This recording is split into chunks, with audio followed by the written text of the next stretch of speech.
Is it easier to react or to stay calm? Is it easier to have patience or to rush? Is it easier to sleep in or to wake up early? Is it easier to think right or to follow emotional impulses? Is it easier to tell the truth or tell a lie? Is it easier to forgive or to hold on to unforgiveness? Hello my friends, my name is Ani Manukyan, and today I will be talking to you about the importance of doing what is considered hard at the stage in life that you are in, and any time really in life, why it's important to challenge yourself and why it's important to do the hard things in life and how to build them into a second nature for you. I actually did a video recording of this message, but I had some issues with my formatting and everything, so this week will have to be a message because I will not have time to do a video. So let's go over why it's important to do what is hard. So when you do what is hard, it actually builds you up from inside and it gives you strength, while if you choose to do in each moment what is easy, it kind of weakens you, it takes away from you, while when you do what is hard, it strengthens you. What is easy to do is a lot of times to just follow our unconscious beliefs in life and to just drift, and to just take the easiest route possible. And a lot of times that doesn't mean growth, and it might mean staying in comfort, staying, where you are at, where it's safe. But life is not about that, and it's not about being safe or being comfortable. It's about doing what is right and not always and doing what is right is not always the easiest path. A lot of times we have to shed a lot of beliefs, a lot of old behaviors, and this is not always the easiest path, but it's the most rewarding path. And to do what is not easy, a lot of time we need to build that discipline and self-discipline to do the hard parts that are hard right now and throughout life really. And so for that you need discipline until that discipline becomes a second nature to you, to choose the hard part in life. Because remembering that choosing the easy path is running on autopilot, comfort, which means staying in comfort and stagnation. It can also show up in day-to-day choices that we make. For example, if we have decided the day before that I will be going out and running in the morning, but I can tell that it's raining, and if I choose not to go, I'm choosing the easiest path at that point in time. And so it's good to remember that and to remind yourself to stick to what you have decided for you, and this builds this self-trust and reliability in yourself. So doing what is hard actually builds your self-respect, and what is more important than how you see yourself, because that determines everything in life. That's how everyone else will see you as well. And so building that, self-discipline also builds your self-image and how you see yourself. That that you are someone that you can trust, that if you say you're going to do something, you are going to stick to your word. And, so it's really important to do what is right and not always, and doing what is right is not always the easiest choice in each moment of life. So I had this goal to wake up at 5 a.m. and we all know how important waking up early can be in life and how much endless benefits it has. And so I noticed myself waking up at 5:30, 5:45 and just, wanting to take, break, or like waking up at 6 but not at 5:05 like I would like to wake up at because it feels more magical to me. And so I just decided, okay, I'm either going to wake up at 5:05 or I'm going to wake up at 5:05 and really stick to what I had decided to do. And so this starts to build this discipline within yourself, and it's really important to stick to that. And if we stop and we don't do what we have decided and do what is hard, we start to weaken that muscle and we start to become weak from inside, so that's why it's important to start building that muscle and start working on yourself, and this actually brings a lot of fulfillment.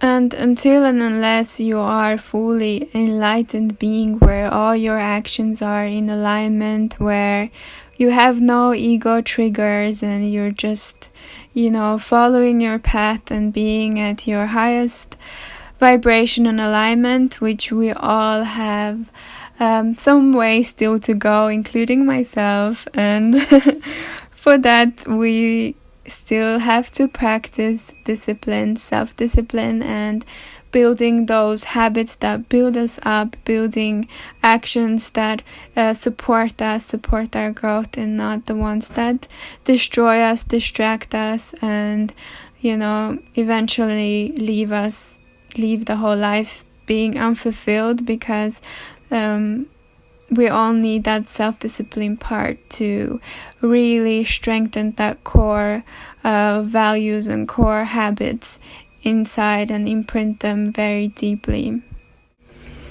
So it's important as well to recognize, especially in the the spiritual new age community, where a lot of talk is about love and light, but not much is mentioned about really work, because it requires a lot of work on yourself, on your transformation from inside and out, so that you will see this transformation reflected in your life. And so this requires a lot of discipline to actually stick to, so you don't fall for your old self, let's call it old self habits and self-distractions and just actions that self-sabotage you and don't allow you to grow and expand as you would want to, and also as is your divine right to grow and expand. And the only part of you that's limiting that is to just choosing what is easy and choosing to think the same thoughts, just play the same programming and just drift in life. This is easy, but to really transform, you need to use that discipline, do that inner work, and really empower yourself.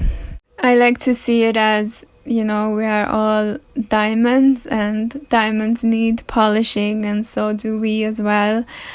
Cutting out any rough edges, cutting out anything, any dirt and anything that is blocking the beautiful diamond from shining.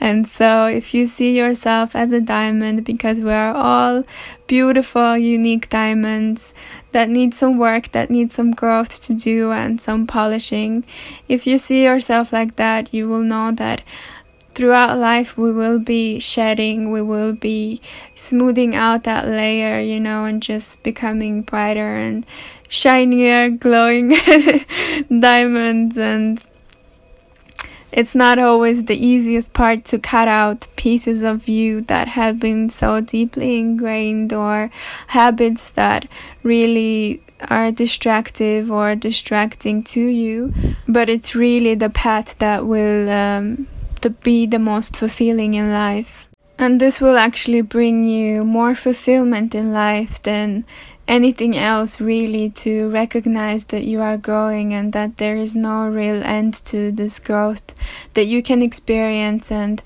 I don't know about you, but personally, when I feel most fulfilled in life is when I feel like I'm growing, like I'm challenging myself, like I'm going beyond my comfort zone. And this is an amazing feeling, and it's important to recognize that when you do challenge yourself, when you do what is not easy in life, that's when you will experience lasting and more fulfilling life and more lasting happiness. And also knowing that you are a fighter and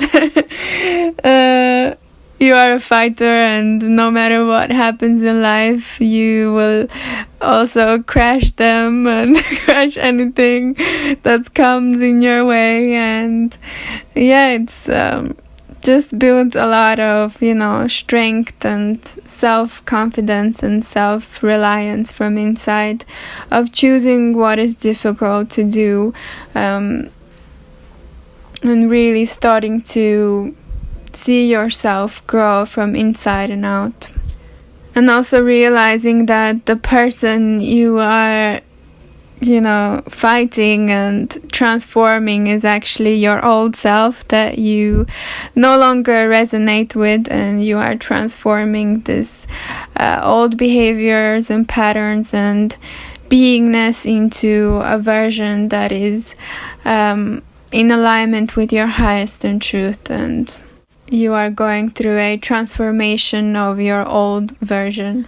So my friends, remember that choosing to do what is difficult and choosing to not follow the easy path, or in each every day, choosing to do what is difficult will really be long-term fulfilling. And there's also a saying that whatever is true a lot of time has a bitter taste to it in the beginning, but then it's sweet. But whatever is not for your highest good and not always the truth, it has a sweet taste to it, but the aftertaste is really bitter, so it's good to remember that and know that it might be bitter in the beginning or difficult and challenging, but the aftertaste is going to be really sweet. And I wish you all many blessings, lots and lots of love, big hugs. Until next one. Mwah.